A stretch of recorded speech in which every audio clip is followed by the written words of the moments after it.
नमस्कार विद्यार्थी मित्र आणि मैत्रिणींनो, मी प्राध्यापक शरद सदाफुले आपलं या BA प्रथम वर्ष, BSc प्रथम वर्ष आणि BCom प्रथम वर्ष या वर्गामध्ये मराठी द्वितीय भाषा मराठी म्हणजेच SL मराठीच्या वर्गात आपलं मनपूर्वक स्वागत आहे।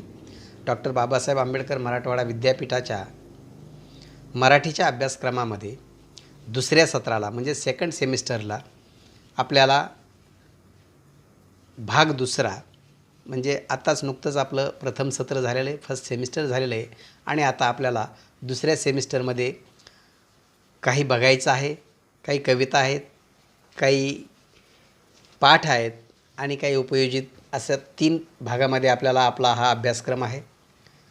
मित्रांनो, या दुसऱ्या सत्रामध्ये आपल्याला 6 पाठ आहेत। अ घटक गद्य विभाग 6 पाठ आहेत। त्यामध्ये पहिला पाठ आहे शेवटचे कीर्तन संत गाडगेबाबा यांचा। दुसरा पाठ आहे देशाचे भवितव्य डॉक्टर बाबासाहेब आंबेडकर यांचा। तर तिसरा पाठ आहे लोकभाषा हीच ज्ञानभाषा यशवंतराव चव्हाण यांचा। चौथा पाठ आहे कोवळे मरण नावाचा भालचंद्र नेमाडे यांचा। तर 5वा पाठ आहे ठिणगी रामराव झुंजारे यांची कथा आहे। तर 6वी भूक नावाची कथा आहे महादेव गायकवाड यांची। ब घटकामध्ये आपल्याला पद्य विभागामध्ये साधारणपणे 11 कवितांचा समावेश आहे। त्यामध्ये कुळंबीन महात्मा फुले यांची कविता आहे। तर दुसरी कविता आहे निर्झरास बालकवी यांची। त्यानंतर तिसरी कविता आहे नवमहाराष्ट्र गीत सुरेश भटांचे। चौथी कविता आहे आई नावाची कवी ग्रेस यांची। 5वी कविता आहे गिरोबा वीर धवल परब यांची। तर 6वी कविता आहे मल्टी लुटालुटीचा झिंग लपालपा अरुण काळे यांची। 7वी कविता आहे बिरसा मुंडा भुजंग मेश्राम यांची। 8वी कविता आहे गुणवत्तेचा निकष संभाजी सावळकर यांची। अझीम नवाज राही यांची ग्लोबल मेहंदीची नक्षी ही आपल्याला 9वी कविता आहे। तर 10वी कविता आहे बाप नावाची संजय आघाव यांची। आणि शेवटची म्हणजेच 11वी कविता आहे काय असतं प्रेम प्रतीक्षा गायकवाड यांची।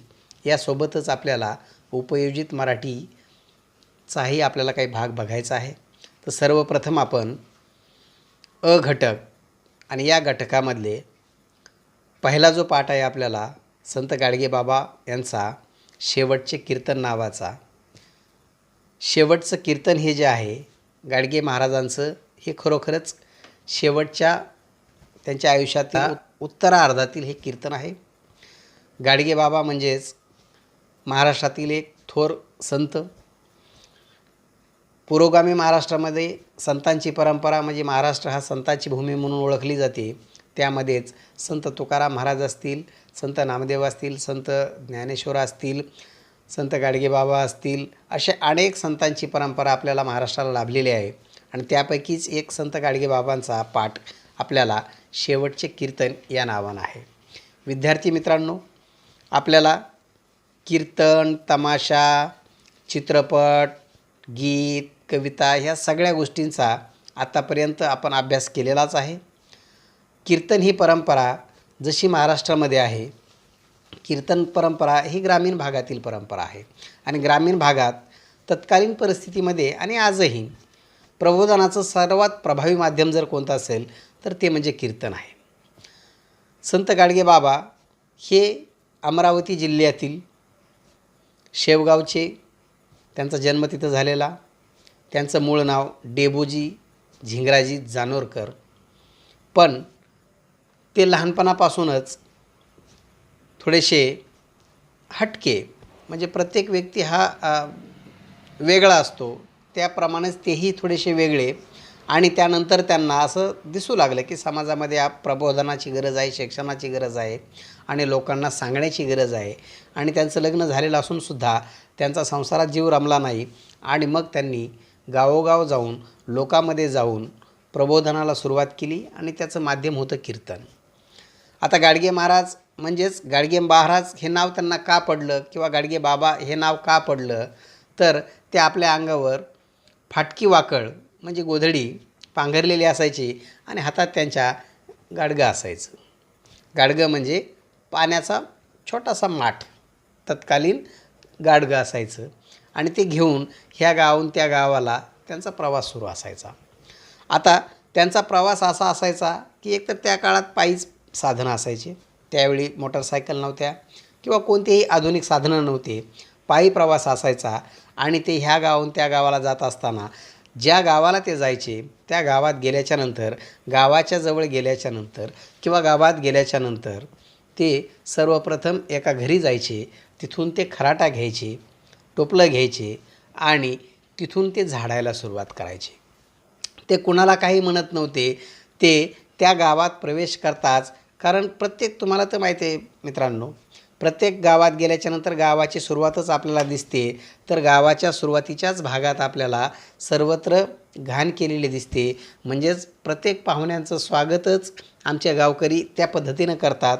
आजही बऱ्याचपैकी जरी कमी झालं असलं तरी अजूनही अनेक गावातील रोडवर बसण्याची परंपरा आपली अजून काही गेलेली नाही आणि ती लांछनास्पद गोष्ट आहे, ती आपण कमी केली पाहिजे. प्रत्येकानं आपलं गाव कसं हगंदरीमुक्त आणि शौचालययुक्त होईल यासाठी आपण प्रयत्न केले पाहिजे आणि ते तुम्ही कराल. गाडगे बाबासुद्धा त्या गावात गेल्याच्यानंतर तो खराटा घ्यायचे, झाडू घ्यायचे आणि गाव झाडायला सुरुवात करायचे, कचरा साफ करायचे आणि सगळा परिसर ते स्वच्छ करायचे. दुपार होताच ज्या घरून खराटा घेतला त्या घरी तो खराटा परत द्यायचे आणि तिथून कुऱ्हाड आणि दोरी घ्यायचे आणि गावाच्या जवळ आजूबाजूला किंवा जंगलात जायचे आणि वाळलेले लाकूड फाटा तोडून आणायचे, त्याची मुळी आणायचे आणि मग ती त्या बाईच्या घरी, त्या आईच्या घरी, त्या मातेच्या घरी ते टाकायचे आणि मग त्या बाईला म्हणायचे की माय भाकर वाढा.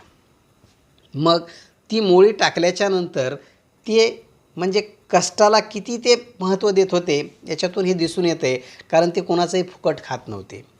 अगोदर ते गाव झाडत असताना मग गावातले लोकंसुद्धा त्यांच्या मदतीला यायचे आणि गाडगे बाबानं दुसऱ्याचं गाव झाडतायत किंवा आपलं गाव झाडतायत हे पाहून गावातल्या लोकांनासुद्धा लाज वाटायचे आणि ते लोकंसुद्धा गाव झाडू लागायचे.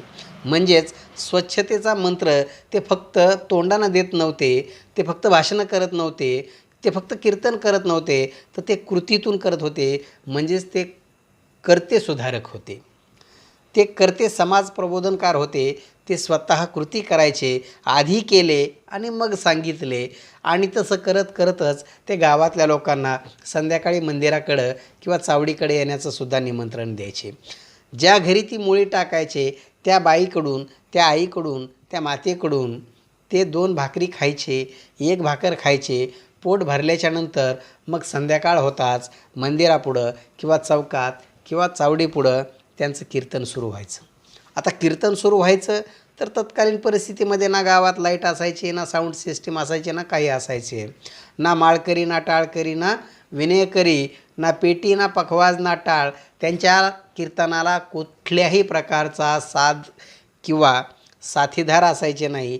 बाबा एकटेच उभे राहायचे, गावातली जनता इकडे तिकडे बसलेली असायची आणि हे 2 चपटे दगड हातात घ्यायचे आणि दगडच एकामेकावर आदळायचे आणि त्यातूनच ते सुंदर नाद तयार करायचे आणि गोपाला गोपाला देवकीनंदन गोपाला या गाण्यानं किंवा या गीतानं ते आपल्या कीर्तनाची सुरुवात करायचे. आणि त्यांचं कीर्तन तरी कसं असायचं तर प्रश्न उत्तरात असायचं. म्हणजे ते लोकांना प्रश्न विचारायचे आणि लोकांकडून उत्तरं घ्यायचे. असं करत करत ते समाज प्रबोधन करायचे. त्यांचा कीर्तनाचा विषयच मुख्य कोणता असायचा तर मुलांना शिकवलं पाहिजे, दारू सोडली पाहिजे, अंधश्रद्धा सोडल्या पाहिजेत, अज्ञान सोडलं पाहिजे, स्वच्छ राहिलं पाहिजे, गाव स्वच्छ ठेवलं पाहिजे, स्वतःचं आरोग्य जपलं पाहिजे वगैरे वगैरे असा तो सामाजिक संदेश त्या गावाला ते द्यायचे आणि दुसऱ्या दिवशी ते दुसऱ्या गावाला निघायचे.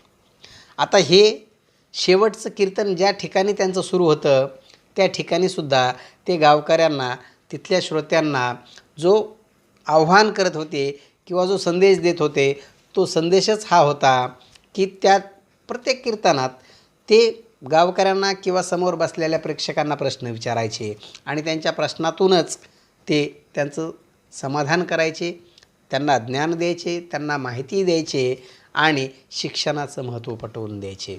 म्हणजेच गाडगेबाबा हे जरी कमी शिकलेले नव्हे, ते शिकलेले नसले तरीही त्यांना शिक्षणाचं महत्त्व मात्र पटलेलं होतं. म्हणून त्यांनी गावोगावी धर्मशाळा बांधल्या, गावोगावी त्यांनी शिक्षण व्यवस्था तयार केली. नव्हे तर शाळा बांधण्यासाठी त्यांनी काही ठिकाणी जागासुद्धा दिल्या.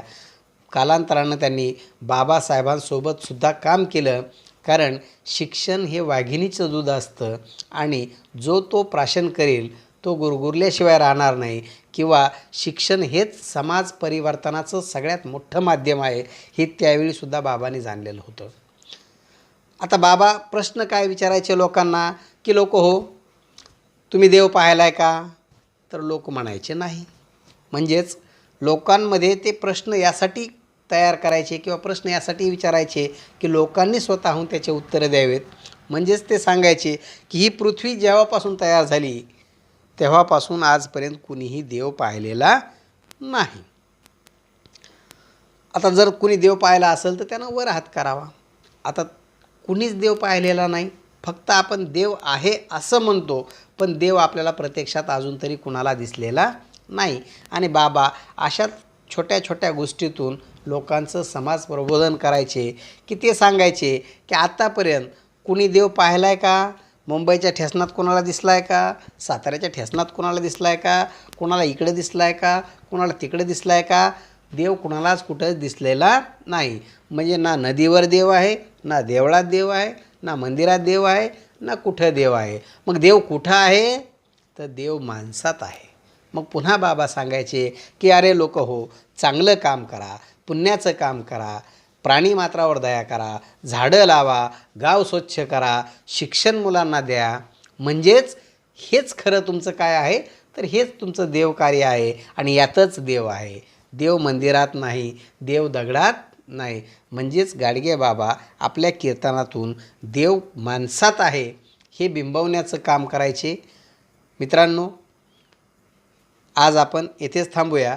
पुन्हा हा पाठ पुढच्या व्हिडिओमध्ये पहा आणि संपूर्ण व्हिडिओ ऐकल्याच्या नंतर जे काही तुम्हाला प्रश्न असतील ते प्रश्न तुम्ही मला फोनद्वारे विचारू शकता. आणि हो, डिस्क्रिप्शनमध्ये ह्या पाठाचे सर्व काही टाकलेलं आहे, ते तुम्ही पाहावं. भेटूया पुन्हा नवीन व्हिडिओमध्ये. तोपर्यंत काळजी घ्या आणि अभ्यास करा. नमस्कार.